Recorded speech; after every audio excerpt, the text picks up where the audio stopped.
जाती है कि जाती नहीं, लोगों को एक मंच पर लाती नहीं है, बट जाते हैं सभी जातियों में, मुख्य मुद्दा पटल पर आता नहीं। आपने क्या कभी देखा है कि महाराष्ट्र का एक मुसलमान मराठी ना बोलने पर भारत के दूसरे हिस्से के एक मुसलमान पर हमला कर रहा है? कि कर्नाटक का एक मुसलमान कन्नड़ ना बोलने पर भारत के दूसरे हिस्से के एक मुसलमान पर हमला कर रहा है? कि तमिलनाडु का एक मुसलमान तमिल नहीं बोलने पर भारत के दूसरे हिस्से में एक मुसलमान पर हमला कर रहा है? या केरल का एक मुसलमान मलयालम ना बोलने पर भारत के दूसरे हिस्से में एक मुसलमान पर हमला कर रहा है? या फिर पश्चिम बंगाल का एक मुसलमान बंगाली नहीं बोलने पर भारत के दूसरे हिस्से के एक मुसलमान पर हमला कर रहा है? वो ऐसा नहीं करेंगे क्योंकि वे हिंदू की तरह मूर्ख और चापलूस नहीं हैं।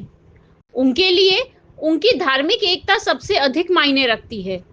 वे समझते हैं कि क्षेत्रीय और भाषाई विभाजन एक समुदाय को कमजोर करते हैं और दूसरे पक्ष को हावी होने का मौका देते हैं।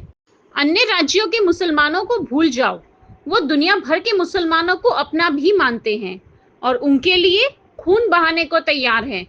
यही उनकी खूबी है। दूसरी ओर हिंदू भाषा, क्षेत्र, राजनीति, धर्मनिरपेक्षता, अहंकार और इसी तरह के मुद्दों पर साथी हिंदुओं से लड़ने के लिए हमेशा तैयार रहते हैं।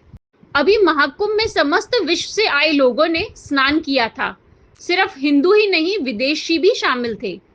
असंख्य जाति और भाषा को मानने वाले, कोई ऊंच नीच नहीं, सभी एक समान, एक ही जल में स्नान किया, अमीर हो या गरीब।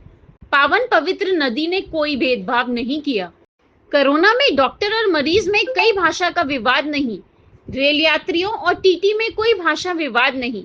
क्या कोई नेता ये कहने की हिम्मत कर सकता है कि तुम्हें ये भाषा नहीं आती तो मुझे वोट मत देना? भारत देश विभिन्न जातियों और भाषाओं का एक संगठित वृक्ष है। यही भारत की अंतरात्मा है। साउथ में हिंदू राम जी के मंदिर अयोध्या आते हैं और यूपी से हिंदू तिरुपति बालाजी दर्शन के लिए जाते हैं। दोनों तरफ के हिंदुओं को एक दूसरे की भाषा नहीं आती क्योंकि भक्ति और प्यार की कोई भाषा नहीं होती। ऐसी बड़ी खबरों के लिए सब्सक्राइब और लाइक कीजिए।